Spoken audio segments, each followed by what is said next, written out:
Welcome, ladies and gentlemen. Welcome to this week's edition of the Sunday Wire. I'm your host, Patrick Henningsen. We're streaming out live on the Alternate Current Radio Network, also at 21stCenturyWire.com. We're also streaming out live on X, on YouTube, Rumble as well, BitChute, and a few other platforms. Great to have you with us. Appreciate you guys coming along for the ride today.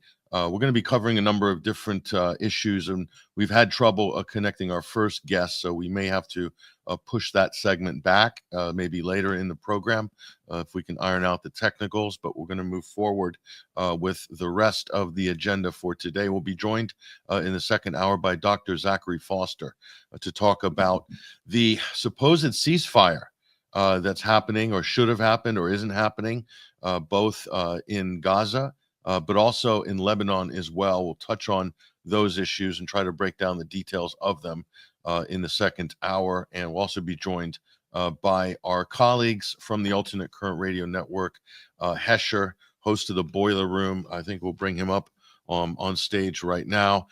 Hesher, great to have you with us. Hey, great to be here, Patrick. And so we got a few things cooking. Obviously, we're hoping to be joined by Ruckus as well at some point during the program, if he's able to make it.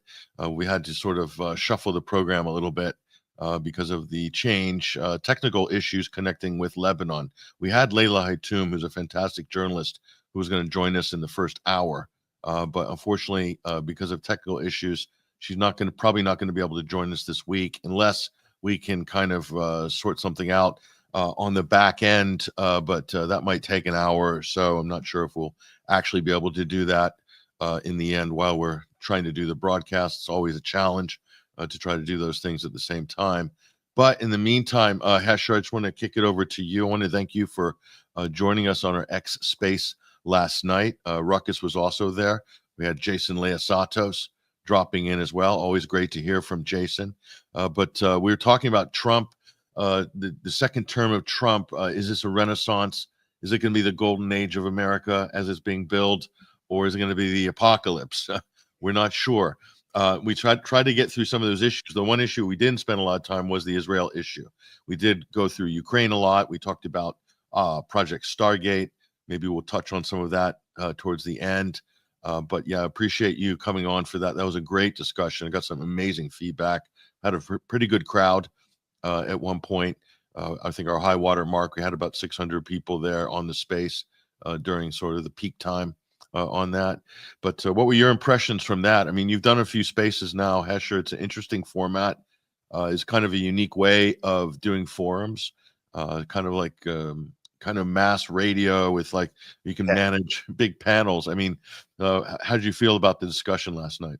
Oh, it was great. I really enjoyed it, and I love the format. It's cool because it reminds me of the old days when all we had was our little web chats, on our websites, and sometimes, Twitter in the 1.0. I'd always remember back. I actually listened to the first Boiler Room the other night from 2015, which was you and me and Spore and Basil, and I heard us shouting out. People that we saw on Twitter, people that had been listening to Sunday Wire and were there for that first episode. And, we used to just only have that. Like if we keep our eye on Twitter, somebody would at us on Twitter, you'd see it pop up. And then we had our web chat, and that was how we communicated with the people that were listening to us. And with Spaces, it's kind of like that, but just amped up because you've got this big audience there, and experts will come up, people that are subject matter experts or people that have a really good question that, we may not have veered into without them coming up. So it's nice to have that format where someone can, request to come on stage and you can bring them on. And, like last night when Simon and Danielle both came on, that really took the conversation into the realm of finance.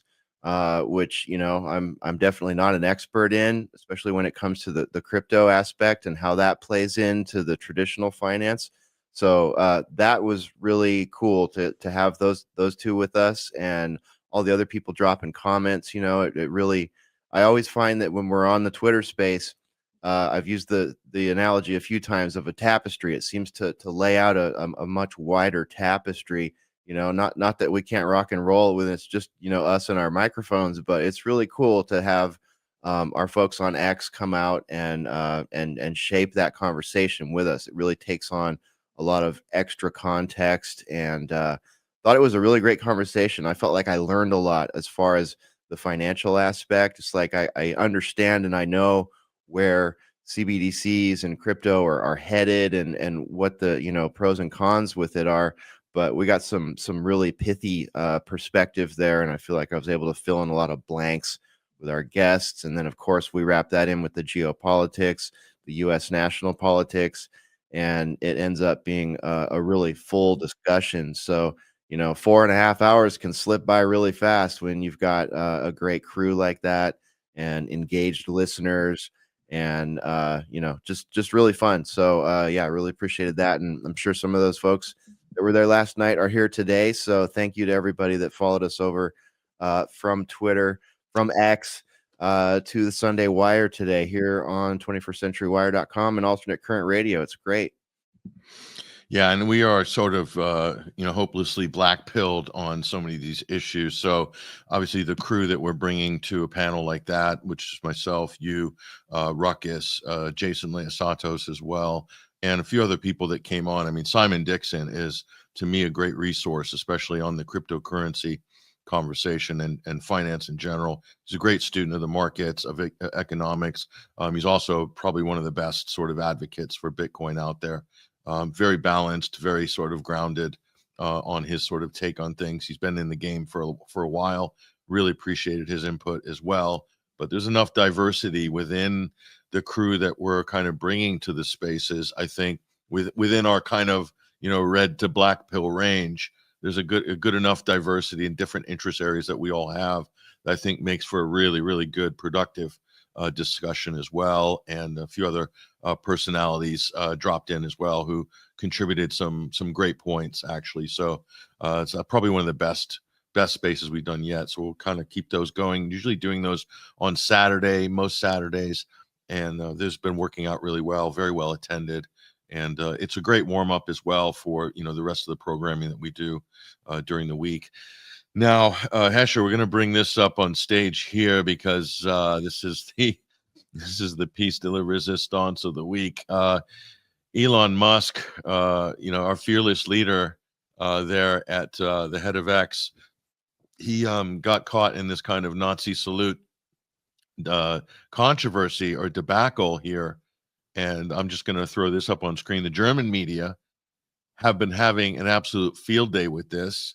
So, and we'll show some of his clips from the AfD, Alternative for Deutschland. This is sort of the right-wing political party that he's trying to boost or take over in Germany. And so his kind of Roman salutatory antics. I mean, so now the problem is for Elon, he regards himself as the SHIT Lord of social media, the Lord of memes. He trolls the world. This is Elon's kind of pet sort of claim to fame. And now Europe is trolling him to the ends of the hemisphere. And he's kind of, Hesher, I'm going to say, shot himself in the foot. And I know there's a lot of people that are trying to kind of rescue him out of this. But it's just, imagine if anybody else did this on that stage of all stages. And then, so it's a difficult one. It's a difficult one. So the German press is absolutely eating him alive on this. And a Hitler salute is a Hitler salute. This is Die Zeit, the German media as well. And so I don't know your impressions on this. You kind of know my views on it, because the reason it's controversial and the reason Elon's running kind of damage control on this is because he is heavily dabbling in right-wing politics. With Tommy Robinson, he's trying to dangle money in front of AfD. He's dangling money in front of Reform. He wants them to kind of have a political platform that's kind of his liking. And has to include certain things and talking points. And he said Nigel Farage is not extreme enough, needs to be replaced. And Nigel Farage was like, "Oh, wait a minute, who are you? Are you British?" So Elon feels the power of the success of Trump, Hesher. That's what I think as well is happening, and he thinks that he can basically change the world and mold it in his image or whatever his image is this year.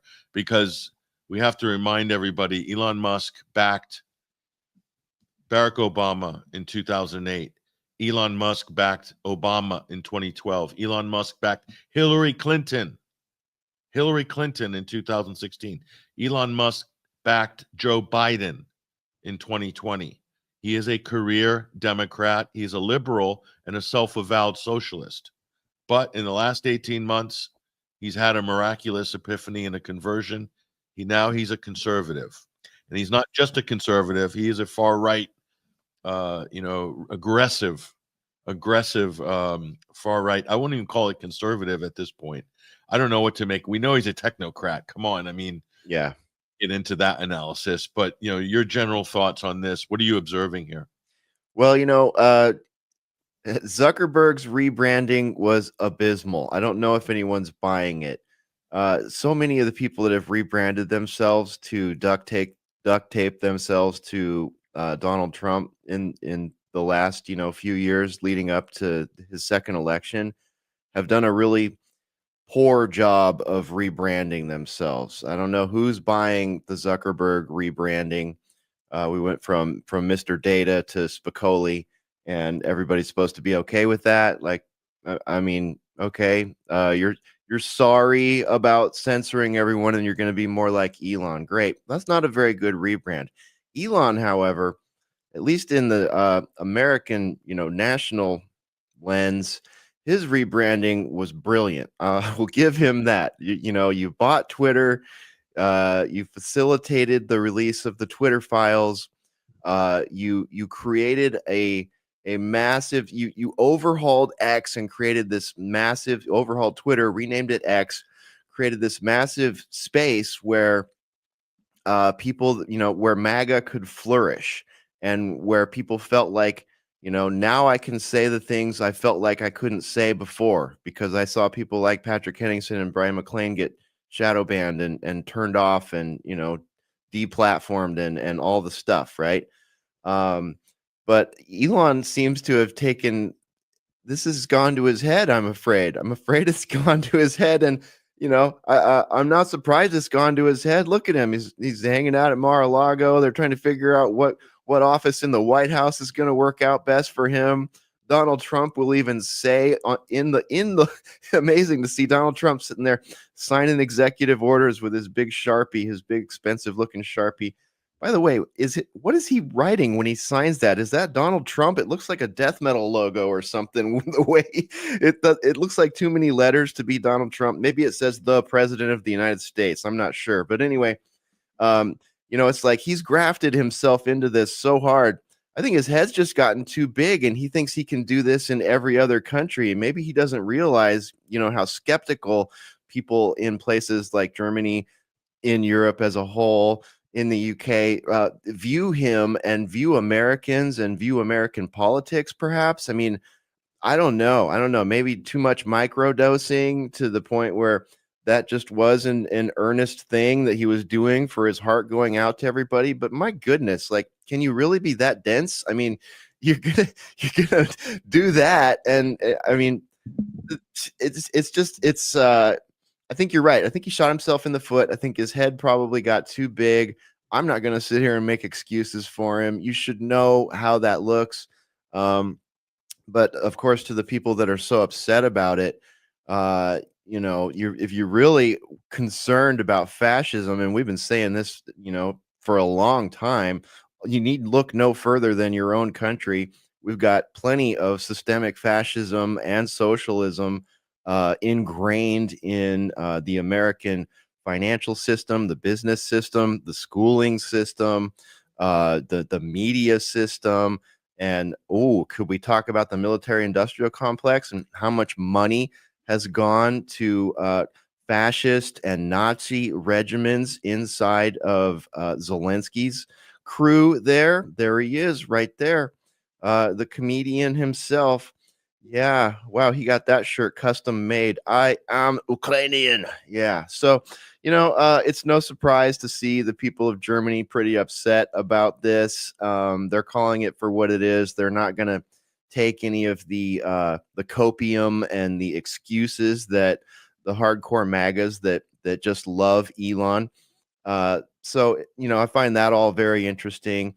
Hundreds of billions of our tax dollars and military equipment going to Azov battalions and stuff, and nobody says a word except for people like us and people that watch us, until Elon gets up and does this cartoonish display. So I don't really care what was going on in his head. What should have been going on in his head was, hey, this is a verboten hand signal that I'm giving here, but maybe he didn't think about it. I don't know. I just find everybody being so upset about it funny. I find it kind of entertaining personally, because so many people were also labeled Nazis over the years. It's like the term has been utterly diluted, like like so many of the ideological terms out there that were weaponized against conservatives and Trump supporters on the first round are just so watered down now. So it's been pretty interesting to watch. So here's Alex Jones, obviously really pumping up Elon and Trump. So that's kind of Alex has gone full time. He's joined the sort of Elon's PR team and sort of the White House. So, and I don't blame him. Alex has been pretty much wiped out financially. So he'll make a big comeback. I think Infowars is always going to be a successful brand, but it's just kind of gushingly over the top. At some point, it kind of gets annoying. But anyway, here he is. Breaking says, watch Elon Musk Operation 1776 worldwide. So Alex thinks that he and Elon and Trump are going to liberate the whole world and turn it all into one giant Pax Americana, where everybody's like a state of the U.S. basically, or any white sort of marginally Anglo enclaves anywhere in the world could potentially be liberated. Even the Eskimos in Greenland. We'll give a waiver for them, not completely, Anglo-Saxon for Elon's sort of range of Pantone colors, but they'll probably make a exception for them, I guess, because of all the rare earth minerals. But so this is so Elon jumped into the AFD rally via Zoom or whatnot, and he basically saying this. Now, do you remember the U.S. election was the future of humanity? Now it's the German election. Hesher, the fate of humanity rests with the German people. So the last election was for deciding the fate of humanity, but only until this next election. No, this one's the fate of humanity. The German election will decide the fate of humanity, if you can believe this. Here we go. That's enough. Go do everything you can. Full blast. Anyway, for whatever reason, probably may have lost the audio on that. I'll put every effort. I can't. Anyway, we'll try to work out the details of that later. But suffice to say, well, I'll play it without the audio. Unfortunately, it would be nice. I can actually hear it. I don't know about the audience, but I can hear it. Oh, you could hear it. Okay, hold on.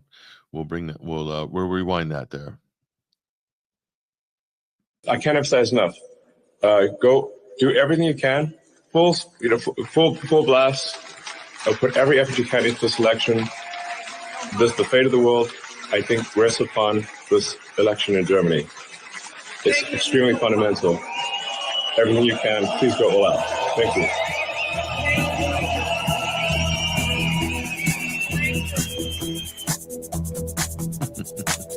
So that's it's a bit clownish. It's kind of ridiculous.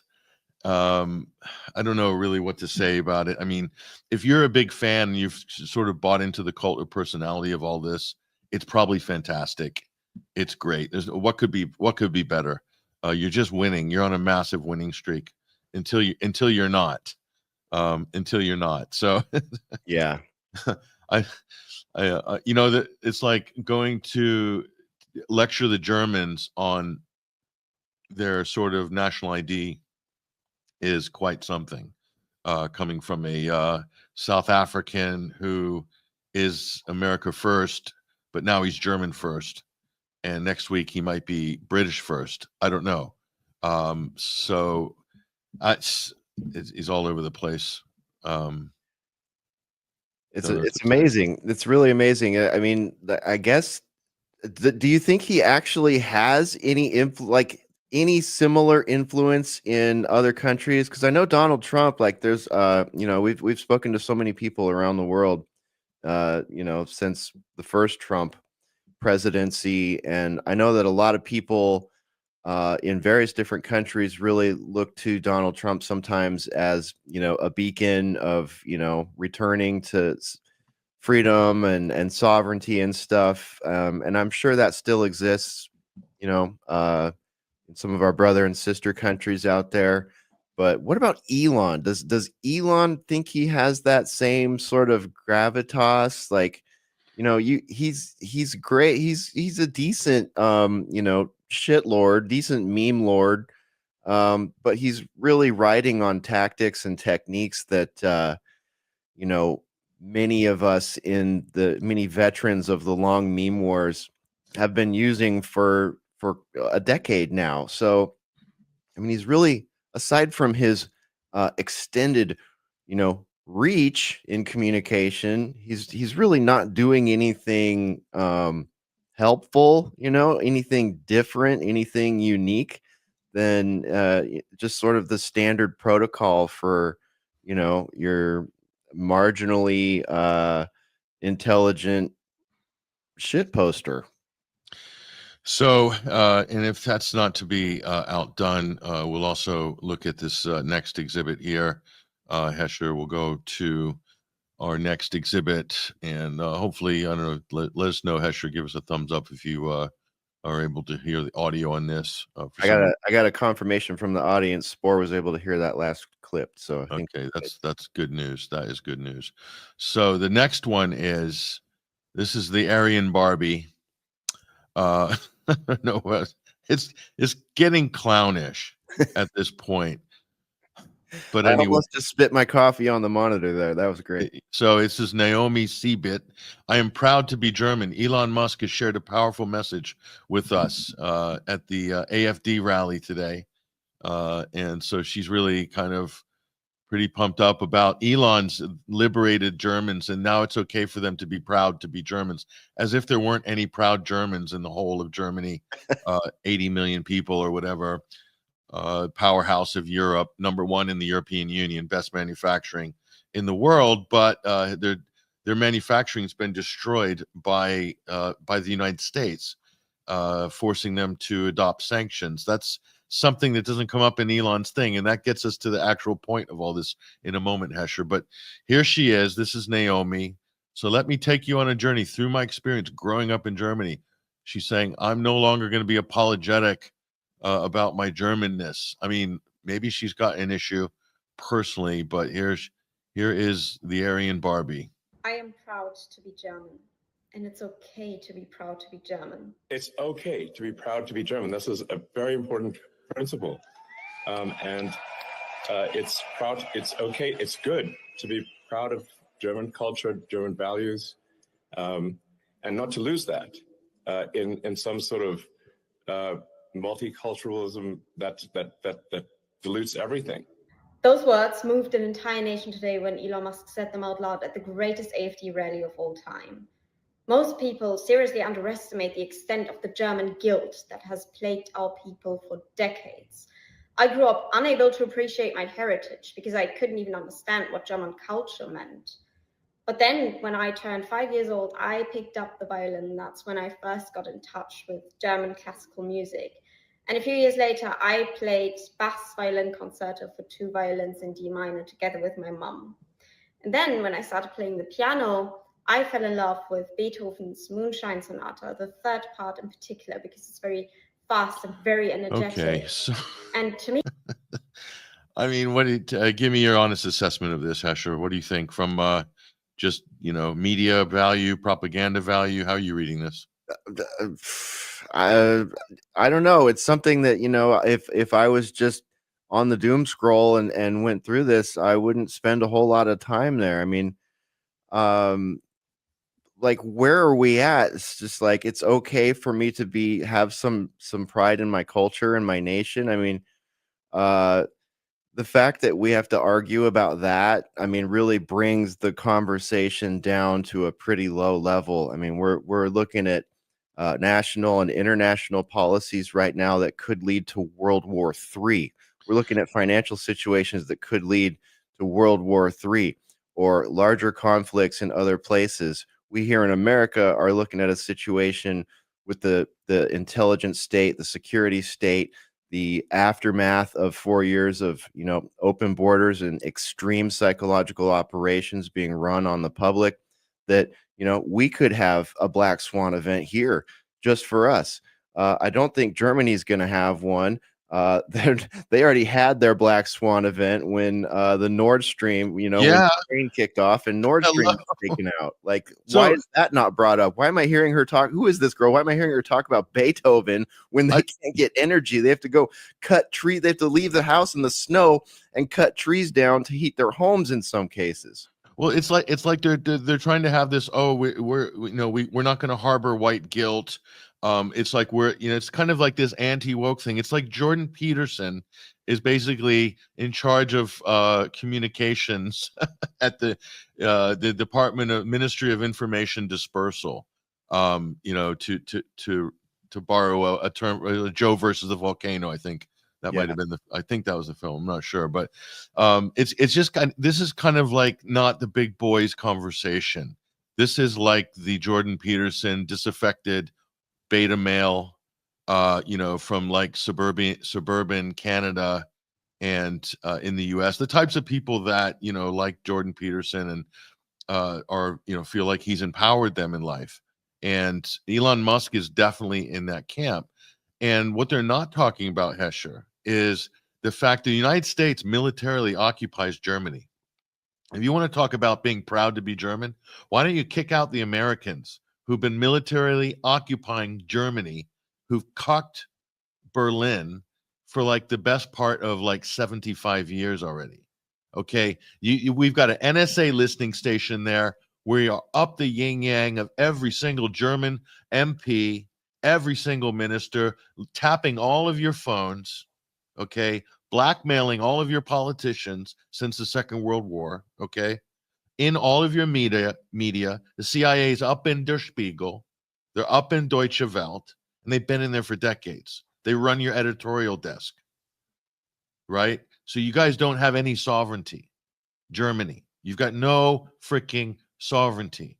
And then we went and blew up your pipeline so that you don't get cheap gas from Russia, so that you have to buy our overpriced LNG. And now all your industries are packing up and leaving. And guess where they're going? To the United States of America. But Elon saying, be proud to be German. This is a gaslighting operation, Hesher. Elon is working for the deep state as a gaslighting ringmaster in this, a maestro of this sick circus. This is a guy that was running point for Klaus Schwab's fourth industrial revolution for like the last 15 years. Okay, this is the guy that was pushing carbon taxes on Capitol Hill, Elon Musk. Okay, Green New Deal, not the enemy of AOC, the ally of AOC. Okay, this is the same guy. And here he is performing a masterful gaslighting operation. Germany, the problem with Germany isn't that they're not proud to be German. It's that they're occupied by the United States, and the U.S. intelligence has total control over that country. That's the freaking problem. And whatever the U.S. doesn't control in Germany, the Israeli intelligence are taking care of. Hello. Tell me what benefit Hesher Germany has by being involved in the Ukrainian conflict. Just give me one example, any benefit whatsoever, other than some bravado and dreams of an iron cross. Like, give me something. I can't see it. No, I can't. There's nothing publicly available that we can see. I assume there's some probably, FTX style scamming going on in the background, a lot of money changing hands and titles and positions and power, but no, nothing for the actual citizens, nothing for the people there. And you're right. Like, what is this? You just dragging us back to like 2015 cultural warfare and trying to graft it onto the German people? 2015. How about 1935? Okay. Like, Right. listen to this chick. To me, it sounds like fighting through life, and you fail time and time again, but you come back stronger every single time. And throughout that process, in that fight, This is not for real. a very This is specific goal that you keep in mind. anyway. Sure. Elon's retweeting. This is what he's boosting at the moment, Hesher. Okay, so I'm literally going off his feed. I'm just it's ridiculous. This is kind of a joke. Yeah, very much so. I mean, the other thing, there's so many smart people there. You know what I mean? Like there are people there who could be talking about the reality that they're facing financially, with their energy crisis. You know what they actually need politically to progress, to make themselves better, to make life more prosperous for the people there.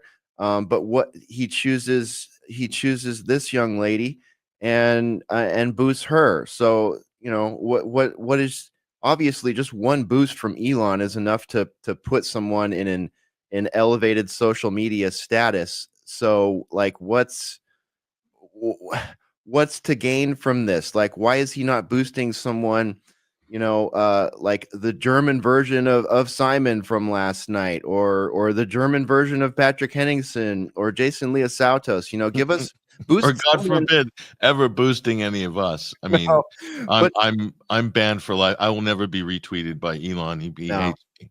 Absolutely. He demonetized me for no reason in September. Demonetized me, and I'm not even like one of his big accounts, but no warning, no nothing, just basically, yep, you're done. Yeah. So yeah, exactly. It was around the time I started criticizing him, which was interesting. I don't know if that's exactly why, but I do have my suspicions. It was also around the time Basil got totally kicked off, so maybe we can blame Basil. Sure. Anyway, I think Ruckus going to come on stage in a moment. Now this is a particularly choice clip here. So this is Elon with his yes. So he has these one-word quote tweets, which is usually wow. That's probably the most common. The other one is yes, then exactly, and concerning, and so these are kind of these one-word sort of abbreviated. So he's boosting Mario here, Mario Nafal, which is basically the Daily Mail of Twitter. And so if Elon says, if we don't maintain our cultural identities in the various countries, they will disappear. This is so profound, Hesher. I don't know. And it's almost inspirational, the level of intellectual prowess that we are witnessing here. Italy is the people of Italy. Wow. Oh. The buildings are there. But really, what is Italy? Italy is the people of Italy. Is this, and they take the piss out of Kamala Harris for the word salads, for the sort of clownish commentary. And here's Elon. He's as bad as Kamala in terms of his like lack of articulate ability here. So listen to this clip. We'll play this, and I have my personal comments on this, but anyway. If you can suffer through his stuttering and his just general nerdy dorkiness, but here we are. I think there is value to a culture, and we don't want Japan to disappear. We don't want Italy as a culture to disappear. We don't want France as a culture to disappear. I think we have to maintain the sort of reasonable cultural identity of the various countries. Or they simply will not be those countries. Italy is the people of Italy. The buildings are there, but really, what is Italy? Italy is the people of Italy. I mean, it's are you inspired by that, guys? Because I mean, in terms of your culture warrior, intellectual dark web, I mean, it's pretty inspirational, isn't it? It sounds like your drunk uncle came to story time and is reading Dr. Seuss book to you or something. So basically, here's my thing. Look at the background of this, guys. You're talking about culture. What sort of culture are we looking at here? We're looking at the wanky World Economic Forum corporate format. That's your freaking culture. Okay. You want to talk about cultures being steamrolled? Look at all the strip malls across America, most of which are vacant. Look at Walmart. Is that American culture? Because that's what these guys gave us. That's what Silicon Valley, Wall Street gave us. That's what the likes of Elon Musk have given us, is a corporate culture, an AI driven, now it's going to be an AI driven technocratic culture that will steamroll every bit of traditionalism you can imagine. Here is this guy who wants to put a wire in your brain, lecturing us on preserving culture. Well, European culture has blended and changed since the beginning of mankind. Since they came out of the cave, the Neanderthals, with their bits of flint and some bones, rubbing them together and then creating fire, cultures have basically mixed, changed, moved, merged. Look at Russia, modern Russia. It's a conglomeration of 4 different civilizations. Okay, this is just how it goes. But the culture that I'm concerned about is the corporate culture. It's the world economic culture. It's the Klaus Schwab 4th Industrial Revolution culture. That's the one I'm concerned about. And I see that one steamrolling pretty much everything that gets in its way. Hesher, go ahead. Yeah. Which culture is it exactly that the World Economic Forum plans boosts? Is it can you think of any country where a great reset, I'm being literal because that's the name of Schwab's book, The Great Reset. Is there any country where this happens, especially westernized countries, where his plan, if you read his writings, could take place and it would be a good thing for you and you would still be that country? I would argue no. The entire plan of his is one that reduces, maybe removes sovereignty. We're already looking at many national sovereign nations being faced with losing their sovereignty and having their whatever their founding documents are eroded by these plans of digital censorship, digital money, digital this, digital that, freedom of speech, but not freedom of reach. These kind of initiatives are what the World Economic Forum and the Davos crowd loves. They love Larry Ellison's idea of a great vast panopticon where we're all surveilled 24/7, and you don't even need a person to watch all of the data because it's done by quantum computers and AI software to do pre-crime, essentially, to do social credit, essentially. So, we all know where that goes. We all know where that leads. And it doesn't lead to Italy remaining Italy, the United States remaining the United States, Greenland remaining Greenland, Canada, where's my Canadians? Denmark remaining Denmark. I mean, has Donald Trump ever been to Copenhagen? That he's got such contempt for the Danish, the largest autonomous territory is Greenland, obviously, and any appreciation for Scandinavian and Danish culture, because there's quite a lot of that in Greenland. There's quite a lot of that. And what would happen if America takes over Greenland? Is it going to become more Americanized? Is that a better culture? I don't know, because every American I know that has the means will take their holidays in the south of France or Tuscany or in the Swiss Alps or in Spain or Ibiza. Why? Because they want to get away from the kind of corporate world or American homogeneity of the United States. They want to see something different. They go to South America. So again, this is Elon gaslighting. He's basically throwing this argument out using emotive triggers to kind of trigger and dog whistle what he thinks is the right wing, but not talking about what he's actually doing to society and his buddies, Larry Ellison, his buddy Bill Gates, his buddy Mark Zuckerberg, and all these guys. They are one big cartel. They work together. They have ownership in each other's companies. They have the same banks. Their boards overlap. These guys are all in the same team. Fistfuls of government contracts, all of them. Oh, government contracts. So Elon was railing again, gaslighting, guys, gaslighting. Today he was railing against people on disability benefits, okay, entitlements, and how they're robbing the American taxpayer. And I'm thinking to myself, okay, that's interesting.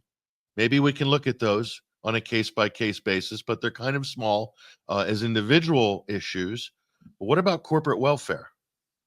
What about corporate welfare? What about hundreds of billions a year in corporate welfare and government contracts and fake green subsidies for electric vehicles?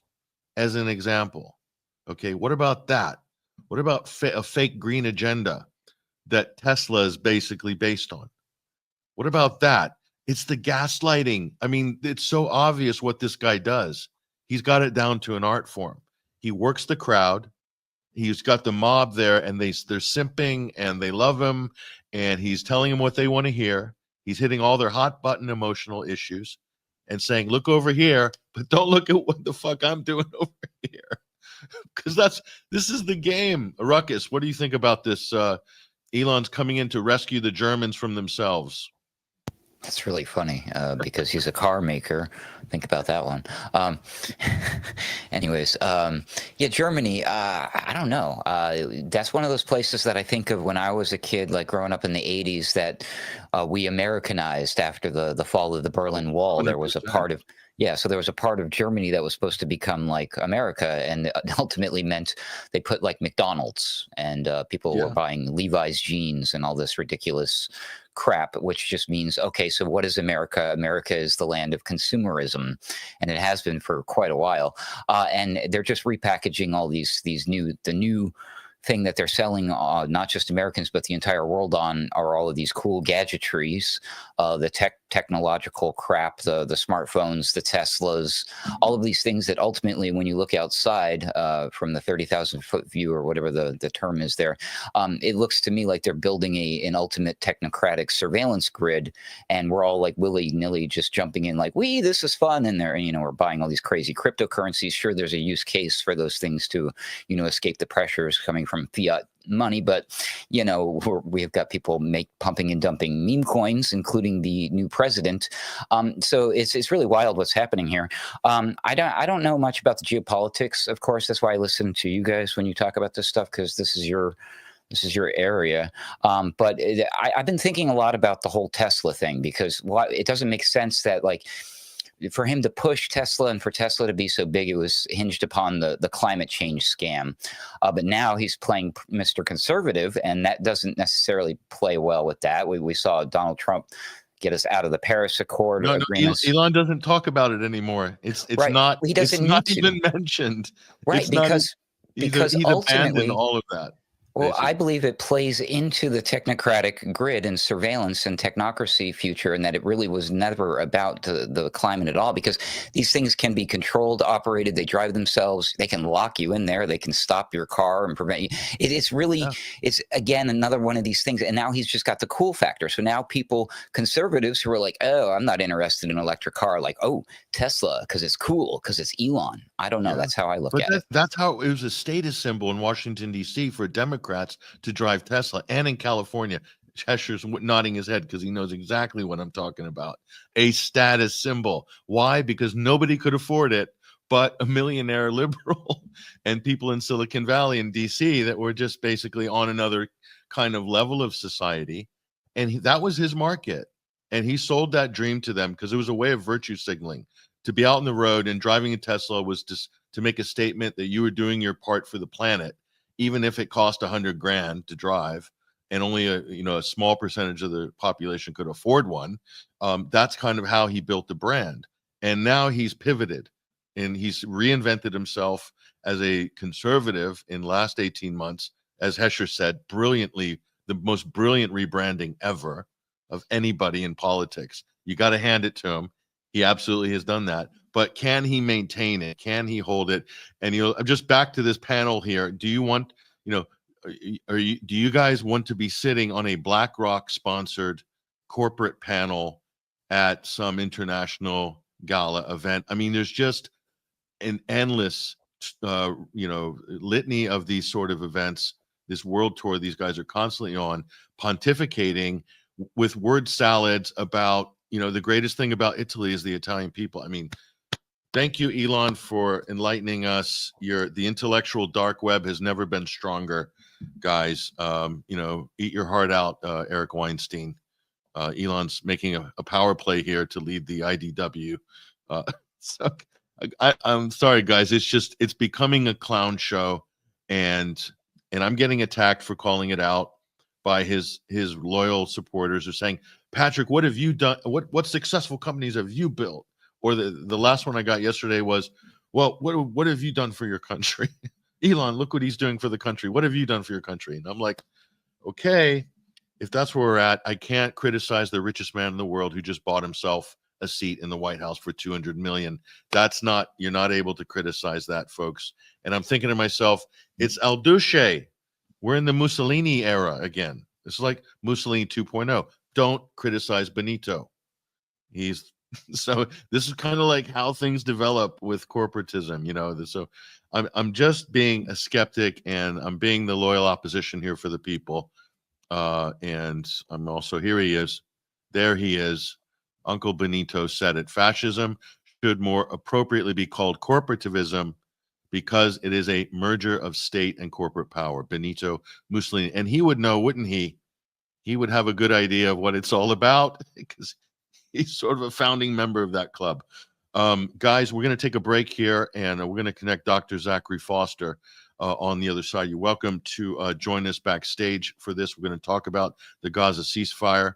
And after Zachary's gone through some of this explosive material that he's going to walk us through, I'm going to also, if you guys are available to come up for any Q&A on this very important topic. But we're here at the Sunday Wire. I'm your host, Patrick Henningsen. I'm joined by our crew at ACR, Hesher, Bryan McClain, Adam Clark, a.k.a. Ruckus. And we're going to take a break right now with the network. And when we come back, we're going to be joined by Dr. Zachary Foster to talk about the ceasefire. The ceasefire that is a ceasefire. Is it happening? Is it not? It looks like it's been broken in 6 ways to Sunday. We'll talk about this, explain what's going on. I'm your host, Patrick Henningsen. We'll be back in just a few minutes. In the meantime, enjoy the music of Joseph Arthur.